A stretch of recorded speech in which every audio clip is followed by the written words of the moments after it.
what you said you spent a lot of time in military in what in sci-fi and what in science as can you give me just an idea or two? Yeah, what that actually stemmed from is I have a brother who never made it past 5 years old. And so I looked at it, the stuff that I had already been doing on that, and I thought, you know what, I'm going to put it under his name to let him explore the things that he never grew up to do. I mean, he passed away 60 years ago. Um, and that's how the evolution of military sci-fi, came my way. And so what I hope to do with the completion of this one is go ahead and finish the other two outline manuscripts for that and put it in David's name. And Mhm. that's where that came from, is to, give him that opportunity that he never had. I love it. Um, I write under a pen name. Um, Early in my career, almost all of my writing, I spent years and years and years in business. I'm ex-Navy, uh, brown shoe sailor. But the I spent many years in a business career all over the world and did a tremendous amount of political consulting and business consulting, and eventually got into doing campaign consulting and um, wrote a lot. I did autobiographies for candidates, and the people who are listening to this in the snippets that James will break out. I've heard this before, but um, I spent a lot of time writing things that weren't 100% true uh, for candidates who refused to wash their dirty laundry where it needed to be washed and didn't understand that opposition research is so good, people are going to find it anyway. Um, Mhm. and so to separate that, I Rodger Carlyle is a different name. I never wrote under that name when I was doing political work. Uh-huh. Um, and it allowed me to break cleanly with that. Um, the uh, the reason I ask about the sci-fi is right now in the industry and studying this industry, and I spend a full hour every day just studying the industry, um, Mm.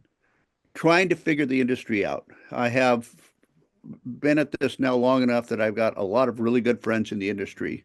Mhm. Um, And I don't know that anybody understands where it is right now, but I do know that sci-fi is hot. Um,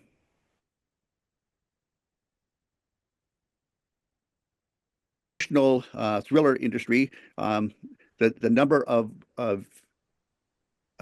agents or the number of authors that I know who have had $300,000 and $400,000 advances are now getting $30,000 advances on books.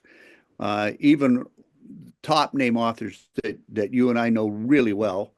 Um, and I had a long conversation the other day with an author who's become a very good friend who's doing a joint venture with another really well-known author. And their advance was $15,000 for the first book on a three-book deal. And they were flabbergasted because the company, the publishing house, unlike what is happening normally, put a ton of money into marketing for the book before the book was ever released, and they had no pre-sales. They had expected pre-sales in the $10,000 to $20,000 or 10 to 20,000 book minimum range, and they had like 4,000. And then the day the book came out, they sold 50,000 books. Um, and it's continued well since then. So they're on to finishing up their second book. Um, but I love the idea that you're writing in two genres right now because it gives you an opportunity to explore both, and you never know which one of those two might really work. Yeah, no, I agree. But I do see the military sci-fi as more of a celebration of my brother. Uh-huh. And but it's fun to do, and I think that takes a lot of the uh, it makes it more of a casual writing, and it makes it more, you know, makes it more fun to do Yeah. uh, in there. Whereas with the adventure thrillers, I'm really trying to push it. This is where I'm really selling my brand. And so I put a lot of concentration in, and like you said, when you edit it at the end of the day, it's like nothing seems to meet up to the standard. So, Michael, it never will. Um, I, the one truth that I heard 15 years ago when I began this and began making friends with a lot of people in the industry, um, and you never will finish a book. mhm, You you eventually will just stop and say, okay, uh, I've got to go somewhere else now. I need to shift my mind and my energies to something else. But you'll never finish it to the what you might consider perfection.